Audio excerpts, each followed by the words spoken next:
整備業界をぶっ壊す整備士重信です。栃木県北部の片田舎で車屋さんを営みながら、主に自動車整備士の地位向上を目指して日々活動しております。今回はですね、安全運転していますかっていうことについてちょっとお話ししたいと思うんですけども、皆さん、安全運転って、どういったことが安全運転になっているかとか、なんか深く考えたことってございますか？結構、皆さん、自身が、法定速度とか、法律ですね、道路交通法を守って走ることが安全運転だと思っているじゃないですか。結構これかなり、認識不足かなと、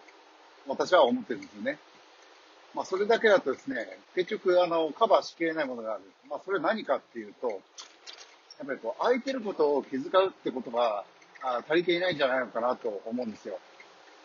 で、相手のことを思いながら走るっていう、これ具体的例なんですけども、あの、例えばですよ、車線変更する際に必ずウインカーを上げますよね。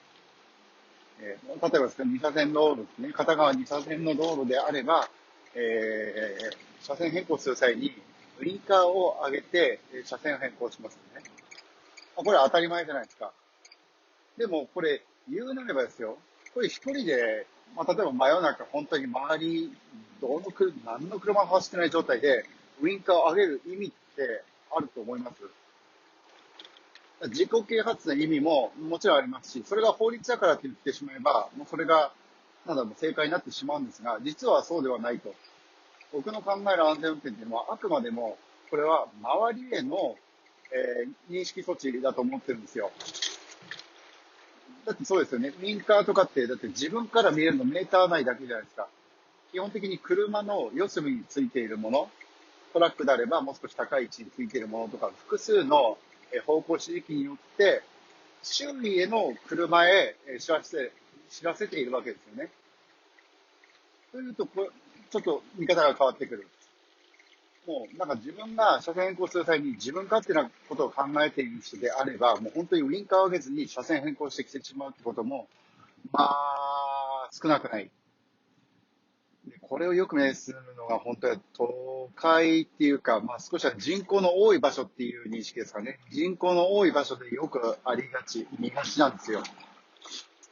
本当に立ちが悪いですよね。自分が、例えばですけども、右車線、左車線、一方で走っている時に、急に前の車がウインカーレスでスッと車線変更してしまうと。こっち結構びっくりするわけですよ。何の指示もないのに、いきなり車線変更されても困るわけじゃないですか。相手方は多分、前車線走っている車がいるから、前方車がいるから、それが邪魔で自分はスッと避けただけのつもりだと思うんですよ。けども、実際それは、運転している人だけにしかわからないことじゃないですか。自分の脳裏に考えていることしか、動いてないから、相手に知らしめるっていう行為をしていないと。周囲への認識措置を行っていないがために、そういう風になってしまうと。危険な行為になってしまうということなんですよね。で、もっと言うとですよ。もっと言うとですね、それをしなかったことによって、もちろんですけど、事故を起こす可能性って上がるわけですよね。だってこっち気づかない、気づきを増えるわけですから。そうするとやっぱり目の前にいきなり現れた車に対してとっさの反応っていうのはできないと。違う動画でもお話しさせていただいているんですが、人っていうのは気づいて行動を起こすまでに最短でも2秒ぐらいかかってしまうんですよ。一般車を運転している方、一般の方だったらなおさらですよね。運転訓練というものを受けていない方であれば、多分2秒じゃ多分反応しきれないんじゃないのかなと思うんですよ。例えば物が飛び出してきたりしたのを認識して、ハンドルを切るなどの操作を行うっていうことにも、めちゃくちゃ注意していても、多分2秒かかるんです。物が出てきた、いきなり、じゃあハンドル切ろうってハンドル実際切って車が動き始めるまでに、大体3秒近くかかってしまうってことが、多いんちゃうと。そんな中で、自分のそれだけ、周りの人がそれだけしか反応速度がない中で、いきなりウィンカーレスで当然出ていけば、こちらは反応して車が何かとっさのアクションを起こすまで3秒かかってしまうんですよね。そうすると事故をする確率なんてめちゃくちゃ高くなると。車間距離も詰まってしまうわけだし、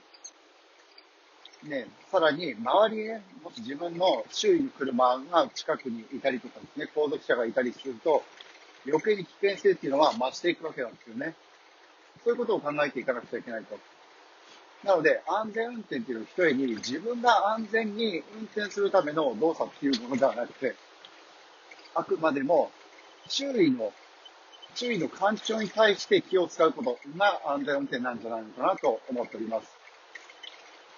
で、多分そうしていくことによって、なんか自分のアクションもね、少し変わっていくとは思うんですよね。やはりこう自分の大切な人を傷つけたり、そういうふうにしたいかどうかっていうことを念頭に置いてしまうと、多分行動って変わっていくと思いますので、無理にそうしてくださいって言ってるわけではなくて、例えばこれはもう認識の違いだと思うんですよ。気の持ちようというか、